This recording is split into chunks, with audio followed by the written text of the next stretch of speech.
Hi hello welcome back to mom and baby care tips.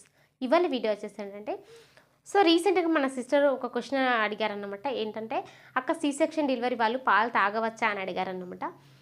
నేను దీని గురించి వీడియోలో క్లారిఫై చేస్తాను. వీడియోలోకి వెళ్ళిపోయే ముందుగా మన ఛానల్ అయితే సబ్స్క్రైబ్ అయితే చేసుకోండి. పక్కనే ఉన్న బెల్ ఐకాన్ అయితే క్లిక్ చేయండి. నేను పెట్టే ప్రతి వీడియో కూడా మీకు ముందుగా నోటిఫికేషన్ రూపంలో రావడం అయితే జరుగుతుంది. ఏదైనా సందేహాలు ఉంటే కింద కామెంట్ చేయండి, తప్పకుండా నేను మీకు రిప్లై ఇస్తాను. ఇక వీడియోలో డెలివరీ తర్వాత ఫస్ట్ మనకి డెలివరీ అయిపోయిన తర్వాత ఒక సి సెక్షన్ డెలివరీ వాళ్ళైతే 24 అవర్స్ తర్వాత మనకి తాగిపిచ్చేది ముఖ్యంగా పాలు, బ్రెడ్ అన్నమాట. నార్మల్ డెలివరీ వాళ్ళకైనా కూడా పాలు, బ్రెడ్డే తాగమని చెప్తూ ఉంటారు. డెలివరీ తర్వాత పాలు, బ్రెడ్ తీసుకోవడం చాలా చాలా మంచిది.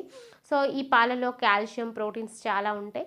అది మన బిడ్డ ఎదుగుదలకి, మనకు పాలు ఇంక్రీజ్ అవ్వడానికి, మనం త్వరగా కోలుకోవడానికి చాలా యూజ్ అవుతాయి పాలు. ప్రతిరోజు కూడా మీరు పాలు తీసుకోవచ్చు. కాకపోతే కొందరిలో ఎలర్జీస్ ఉంటాయి, పాలు అంటే తిప్పినట్టుగా అనిపిస్తూ ఉంటుంది పాలు తాగిన వెంటనే. అట్లాంటి వాళ్ళ ఇష్టం, ఇంకా తాగకూడదు అనుకుంటే అవాయిడ్ చేయండి, లేదు అనుకుంటే తాగొచ్చు. కానీ దీని ద్వారా ఇలాంటి ప్రాబ్లం లేదు. సి సెక్షన్ డెలివరీ వాళ్ళైనా, నార్మల్ డెలివరీ వాళ్ళైనా హ్యాపీగా పాలు తాగొచ్చు. ఇది మన అన్ని రకాలుగా మనకి మంచిది, మన బిడ్డ ఎదుగుదలకి కూడా చాలా చాలా మంచిది అనమాట. ఫ్రెండ్స్, క్లియర్గా అర్థమైంది కదా. ఇక మరొక వీడియోలో నేను మీ ముందుంటాను. ఈ వీడియో కనుక మీకు నచ్చితే లైక్ చేయండి, షేర్ చేయండి, మన ఛానల్ అయితే సబ్స్క్రైబ్ చేసుకోండి. Thank you so much.